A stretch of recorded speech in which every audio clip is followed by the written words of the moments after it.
معزز سامعین و ناظرین، ریاکاری یہ ایک ایسی وبا ہے کہ انسان بہت زیادہ نیکیاں بھی کر لے، ریاکاری کی وجہ سے وہ اپنے اعمال کو ضائع کر دیتا ہے۔ آج کا ہمارا موضوع ہے ریاکاری کا وبال۔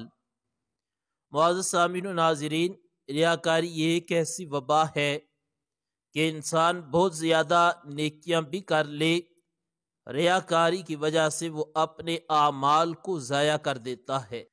امام الانبیاء صلی اللہ علیہ وآلہ وآلہ وسلم نے ارشاد فرمایا، قیامت کا دن ہوگا، سب سے پہلے شہید کو لایا جائے گا، اس کا حساب ہوگا۔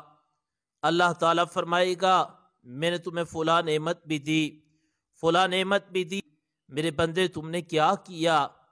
ورز کرے گا، اللہ میں نے اپنی جان قربان کر دی، میں نے جہاد کیا۔ رب فرمائے گا، جہاد کرنے کا مقصد کیا تھا؟ ورز کرے گا، اللہ میں نے جہاد تیری رضا کے لیے کیا۔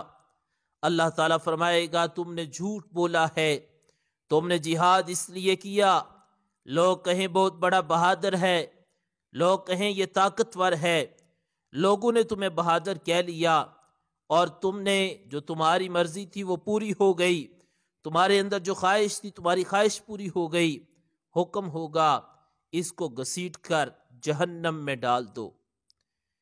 پھر فرمایا کہ ایک قاری قرآن عالم دین کو لایا جائے گا، اس کا حساب ہوگا۔ اللہ تعالیٰ فرمائے گا، میں نے تمہیں فلاں نعمت بھی عطا فرمائی، فلاں نعمت بھی تھی، تم نے کیا کیا؟ وہ عرض کرے گا، اللہ میں نے قرآن کریم کو پڑھا، پھر قرآن کریم کو پڑھایا، میں نے علم دین کو حاصل کیا، اور پھر علم دین کو پھیلایا۔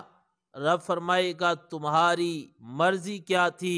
تم نے یہ اعمال کیوں کیے؟ قرآن کیوں پڑھا؟ قرآن کیوں پڑھایا؟ علم دین سیکھنے اور سکھانے کے پیچھے تمہارا مقصد کیا تھا؟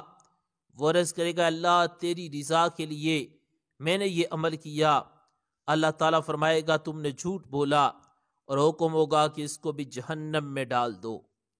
پھر اس کے بعد ایک سخی کو لایا جائے گا، اس کا حساب ہوگا۔ اللہ تعالیٰ فرمائے گا، میں نے تمہیں فلاں نعمت بھی عطا کی، فلاں نعمت بھی دی، تم نے کیا کیا؟ وہ عرض کرے گا، مالک میں سخاوت کرتا رہا، مخلوق تیری کو دیتا رہا۔ اللہ تعالیٰ فرمائے گا، مقصد کیا تھا؟ نیت کیا تھی؟ وہ بندہ عرض کرے گا، اللہ یہ عمل میں نے تیری رضا کے لیے کیا۔ اللہ تعالیٰ فرمائے گا، تم نے جھوٹ بولا، تم اس لیے سخاوت کرتے رہے لوگ تمہیں کہیں بہت بڑا سخی ہے، تم اس لیے لوگوں کو دیتے رہے کہ لوگ تمہاری تعریفیں کریں، لوگوں نے تمہیں سخی بھی کہہ لیا، لوگوں نے تمہاری تعریفیں بھی کر دی۔ اللہ فرمائے گا، اس نے جھوٹ بولا ہے۔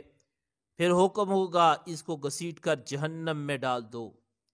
فرمایا، اسی طرح دیگر بھی اعمال کرنے والے، ان سے پوچھا جائے گا، اب جو بندہ دنیا میں رہ کر وہ ریاکاری کرتا رہا، وہ نماز، روزہ، زکوٰۃ، حج، قرآن کی تلاوت، صدقہ و خیرات، دیگر اعمال، دیگر عبادات اگر اس نے لوگوں کو دکھانے کے لیے کیے ہوں گے تو ان کو اللہ تعالیٰ جہنم میں ڈال دے گا۔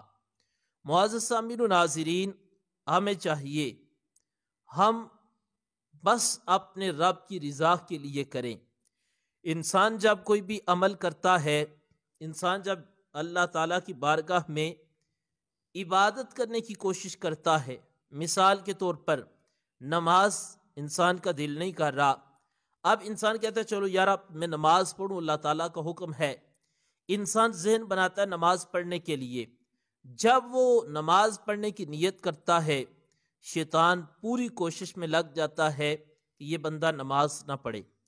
اب شیطان روک رہا ہوتا ہے اور انسان کوشش کر رہا ہوتا ہے کہ میں اللہ کی بارگاہ میں حاضری دوں۔ پھر انسان اپنے گھر سے نکلتا ہے، شیطان پیچھا نہیں چھوڑتا۔ اب بندہ نماز پڑھنے آ جاتا ہے، شیطان کہتا ہے میں تو بڑی کوشش کی کہ اس کو روکوں، میں ناکام ہو گیا ہوں، لیکن پھر بھی وہ شیطان پیچھا نہیں چھوڑتا۔ اب کیا ہے، جب انسان نماز پڑھنے آئے گا تو شیطان اس کی نیت پر حملہ کرتا ہے کہ نماز تو پڑھنے آ گیا ہے، اب پھر میرے پاس موقع ہے۔ کیا نیت پر حملہ کرے گا؟ وہ کہے گا کہ نماز پڑھو، لوگ کہیں نمازی ہے۔ اب جب بندے کے ذہن میں یہ بات آ جائے، وہ کہے کہ میں اس لیے نماز پڑھوں کہ لوگ کہیں کہ نمازی ہے، تو سمجھو کہ نماز پڑھ کر انسان نماز کو ضائع کر دیتا ہے۔ حدیث مبارکہ کا مفہوم ہے کہ قیامت کے دن جب بندہ رب کی بارگاہ میں حاضر ہوگا تو رب فرمائے گا تم نے یہ تمام اعمال کیے، بندہ عرض کرے گا مالک کیے۔ رب فرمائے گا تم نے روزہ رکھا کہ لوگ کہیں تمہاری تعریف کریں کہ یہ روزے رکھتا ہے، تم نے نماز پڑھی کہ لوگ تمہیں نمازی کہیں، تم نے حج کیا کہ لوگ تمہیں حاجی کہیں، تم نے قرآن پڑھا کہ لوگ تمہیں قاری یہ قرآن کہیں، تم نے علم پڑھا کہ لوگ تمہیں عالم کہیں، تم نے صدقہ و خیرات دیا کہ لوگ تمہیں سخی کہیں۔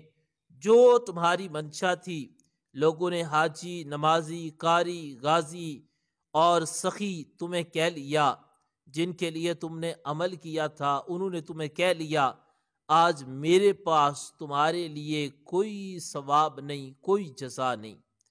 تو اس لیے یہ کوشش کریں کہ ریاکاری سے بچیں۔ ریاکاری یہ ایک ایسی وبا ہے جو انسان کی تمام نیکیوں کو ضائع کر دیتی ہے۔ جب بھی کوئی عمل کریں، عمل اگرچہ تھوڑا ہو لیکن اس کے اندر اخلاص ہو۔ حضور علیہ السلام نے فرمایا کہ اللہ تعالیٰ بندے کا وہ عمل قبول کرتا ہے جس کے اندر اخلاص ہو، ہماری نیت صاف ہو، نیت کے اندر دکھلاوا نہ ہو کہ لوگ کیا کہیں گے، لوگ میری تعریف کریں، بلکہ مقصد صرف اتنا ہو کہ میں یہ عمل کر رہا ہوں، اللہ تعالیٰ میرے عمل کو قبول فرما لے۔ میری دعا ہے اللہ تعالیٰ ہمیں ریاکاری سے بچنے اور اخلاص کی دولت سے مالا مال فرمائے۔ وما علینا الا البلاغ۔